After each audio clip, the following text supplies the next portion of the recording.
Great stories are defined by their characters. There are many wonderful stories out there that feature great characters who remain largely unchanged. The greatest ones, though, are ones where the characters are almost unrecognizable at the end of the story from where they began. The heroes in the MCU have all gone on amazing journeys that have shaped them into entirely new people. Endgame, however, really pushed things into high gear. The traumatizing events of Infinity War were not quickly washed away. Instead, the filmmakers decided to let time go by so that the trauma would be able to have a real effect on our heroes. While some of these character transformations were for the better, others were devastating to watch. Here are the Avengers Endgame biggest transformations.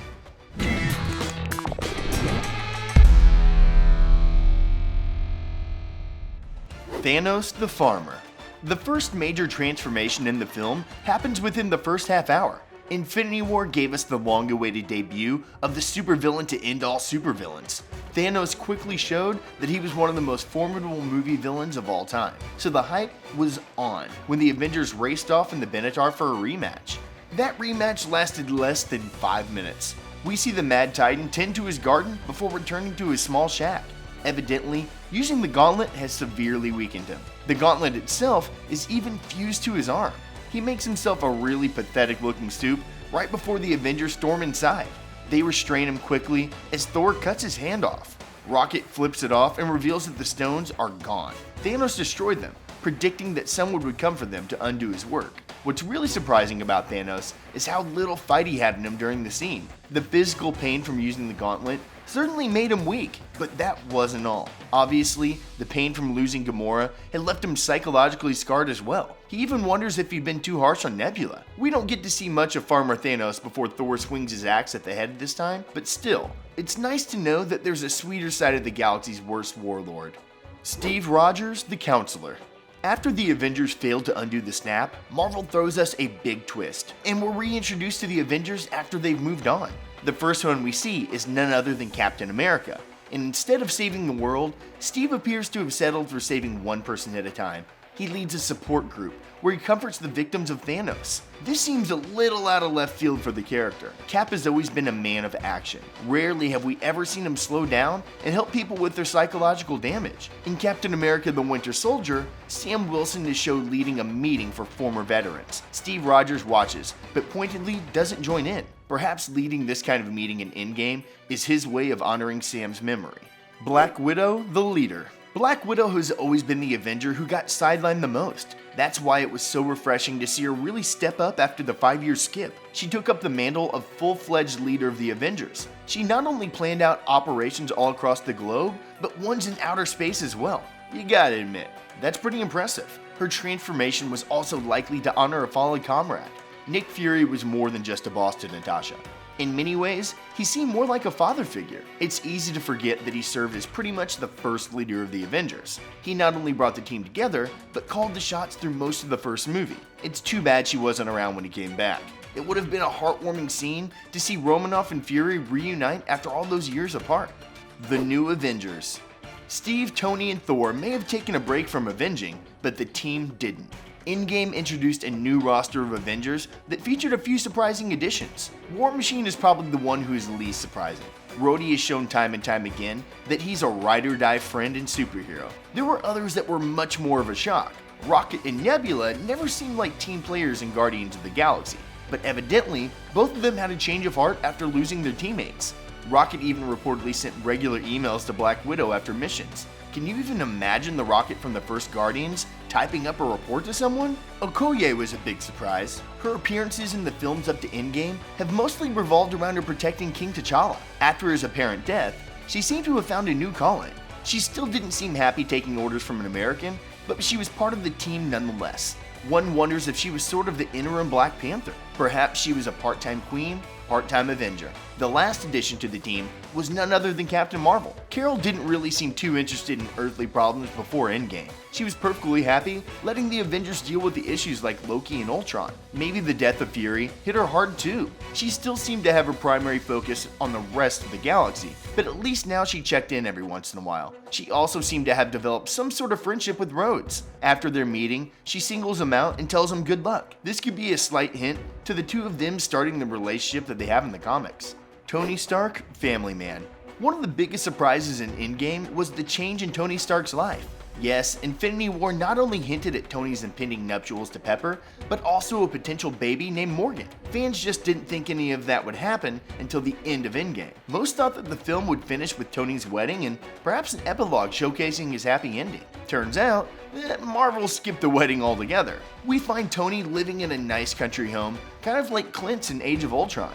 There, he plays with his daughter Morgan. The two only have a few scenes together, but it's enough to showcase how far Tony has come. It's hard to imagine the selfish playboy from the first movie ever settling down with a family. That's why it's so sad in the end when Tony dies. Not only is it tragic because there's no more Iron Man, but he's lost out on raising his daughter. Tony is known for being the guy who usually makes the dramatic sacrifice, but this time, he really outdid himself. He literally sacrificed his own happy ending so that the rest of humanity could have theirs.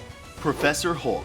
Hulk and Banner have had quite the bizarre relationship over the years. At first, Banner seemed to view Hulk as a curse. Banner even helped with people's medical needs to help even out the damage Hulk had inflicted on the world. After Avengers though, the two seemed to have an unsteady partnership. They worked as part of a team in Age of Ultron, with even a system for reverting him back to Banner. When that failed, Hulk flew them to outer space. There, he got to drive for a few years as an interstellar gladiator. Luckily, Thor brought Hulk and Banner out of that environment and back into action.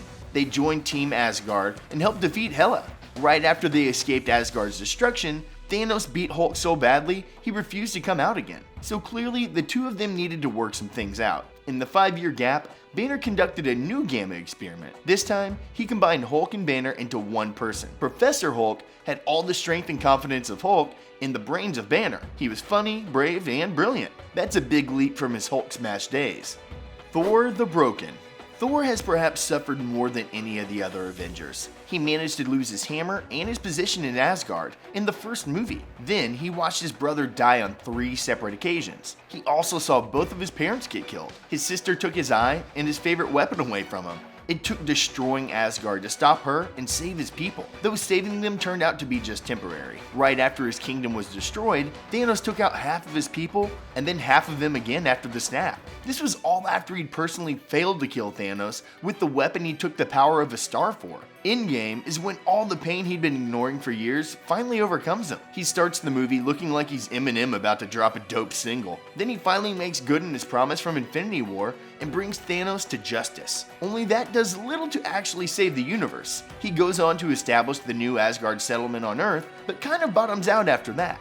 We next see him when his old buddies Rocket and Hulk come calling. They find a much larger, sadder Thor who seems to spend his days drunk and playing Fortnite with Meek and Korg.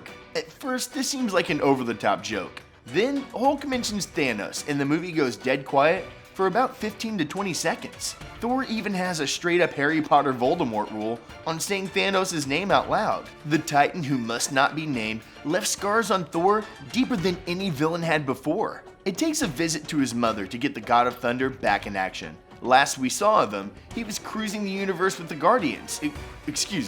Asgardians of the galaxy. It remains to be seen if we will see him again in MCU, though it seems pretty likely. Ronin. Endgame has, without question, the status opening for any Marvel movie. We see Clint playing with his family at what looks like the perfect Saturday afternoon. Of course, everyone in the audience knows what's coming. Sure enough, his entire family turns to dust. This moment breaks Clint in a way it didn't break any of the other Avengers. He goes on a Punisher-style global rampage as a vigilante known as Ronin. Regardless, Black Widow pays Clint back for the unseen favor he did for her so many years ago. She brings him back from the brink and even makes the ultimate sacrifice to save his family. Valkyrie the Queen.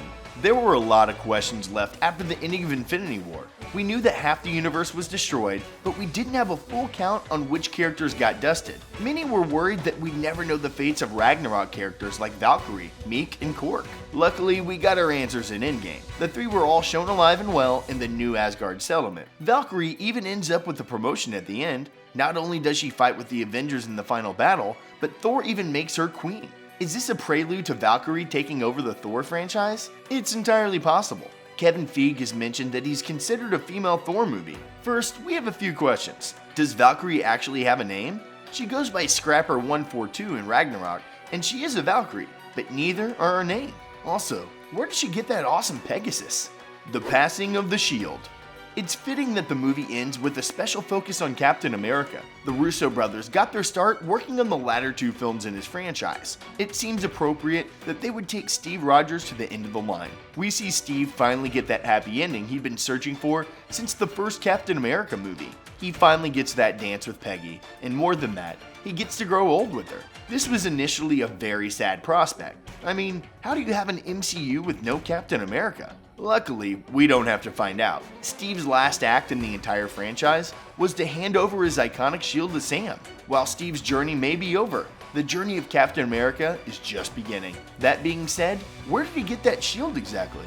The one in Civil War got scratched by Black Panther. Tony gives him a new one, but that one gets destroyed by Thanos. Did he put it in a requisition order to Wakanda for a new one? Seriously, this is one of the rarest weapons in the MCU, so how does he keep getting new ones? If he can make more, why not just give one to Bucky as well? Can there not be two Captains of America? That wraps up this video. Which transformation was your favorite? Let us know down in the comments. And don't forget to like and subscribe for more from The Avenger. We'll see you next time.